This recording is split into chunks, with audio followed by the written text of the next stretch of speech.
देखिए, आज दिनांक 9/7/2026 की सुबह पुलिस कमिश्नरेट आगरा में पुलिस आयुक्त महोदय के निर्देशन में साइबर अपराधियों के विरुद्ध एक अभियान चलाकर एक कार्रवाई की गई है, जिसमें कमिश्नरेट आगरा के तीनों जोनों की सर्विलांस एसओजी थाने की टीमों, साइबर सेल, साइबर थाना, काउंटर इंटेलिजेंस और साइबर सर्विलांस सभी टीमों ने जो साइबर अपराध से संबंधित शिकायतें हैं, लगभग ऐसी 178 शिकायतों को चिन्हित किया और उनका सत्यापन कर लगभग 100 जगह एक साथ दबिश दी गई, जिसमें लगभग 60 लोगों को पूछताछ हेतु थाने में अभिरक्षा में लिया गया है। इसमें कुल 16 थानों में मुकदमे पंजीकृत किए गए हैं और ये जो शिकायतें हैं जिनके क्रम में मुकदमे पंजीकृत किए हैं वो 13 राज्यों से संबंधित है। अगर मैं इसमें साइबर ठगी की बात करूं तो जो अमाउंट इन साइबर कंप्लेंट के साक्षेप है वो लगभग 50 करोड़ का है और ये साइबर अपराध जो कारित किए गए हैं वो अलग अलग तरीके के हैं। जैसे इसमें कुछ ऐसे हैं कि जो मैट्रिमोनियल पर अकाउंट बनाकर जिसमें युवतियों के साथ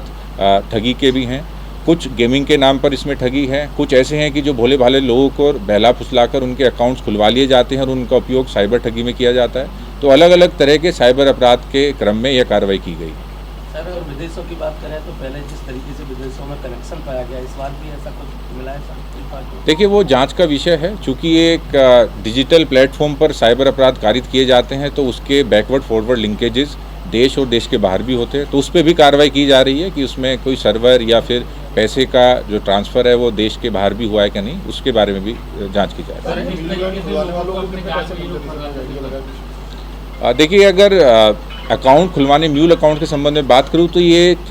चीज़ें कोई फिक्स अमाउंट नहीं रहता, ये वरी करता है। कुछ लोगों को कम पैसे पर भी बहला फुसलाकर उनके नाम से अकाउंट खुलवा लिए जाते हैं, कुछ लोग प्रोफेशनली ज़्यादा पैसे लेकर अकाउंट्स खुलवाते हैं, तो ये अमाउंट कोई फिक्स नहीं। देखिए, जैसा मैंने आपको बताया कि जो भी ऑनलाइन 1930 पर या cybercrime.gov.in पर एक आम आदमी अपनी शिकायत पंजीकृत कराता है तो ऐसी 178 शिकायतें चिन्हित कर उनका सत्यापन कर कार्रवाई की गई, जिसमें कि ये शिकायतें देश के 13 राज्यों से प्राप्त हुई थी। अभी तक कुछ ऐसा सामने नहीं आया है, पर चूंकि एक ही साइबर अपराध में कई खातों में पैसे का जो ट्रेल है वो बनता है, तो उस चीज़ पर भी जांच की जा रही है कि क्या इसमें कनेक्शन है, पैसे रोटेट हुए हैं क्या नहीं, वो चीज़ें भी जांच का विषय है। देखिए, जैसा कि मैंने आपको बताया कि ऑलरेडी कंप्लेंट्स थी, अब इन्हें मुकदमा पंजीकृत उस चीज़ का इसमें भी जांच की जाएगी कि कितना इसमें लीन था, कितना अमाउंट पैसा वापस मिल चुका है या अभी भी डिफरेंट लेयर्स में भी कितना पैसा अभी उसमें मौजूद है। देखिए, जैसा मैंने आपको बताया कि इसका सत्यापन हम काफ़ी समय से कर रहे थे और आज सुबह ये जो हमारी जो लीड थी ये अलग अलग थानों को और अलग अलग लोगों को दी गई, टीमें बांटी गई और पुलिस आयुक्त महोदय के निर्देशन में लगभग एक साथ 100 जगह रेड की गई, जिसमें लगभग 60 लोग हमें मौजूद मिले जिन्हें पूछताछ हेतु थाने बुलाया गया और उसी क्रम में 16 थानों पर 16 मुकदमे पंजीकृत किए गए।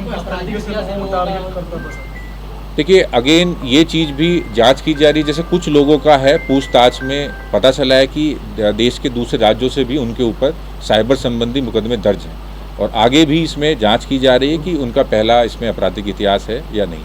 सभी पकड़े गए आरोपी आगरा के आसपास में क्या अन्य राज्य? नहीं, अभी ये सिर्फ आगरा के ही सभी जितने लोग पकड़े गए हैं सब आगरा के हैं और अभी नियम अनुसार सुसंगत धाराओं में मुकदमा पंजीकृत किया गया है और उन्हीं के आधार पर आगे की विधिक कार्रवाई उसमें की जाएगी। Thank you.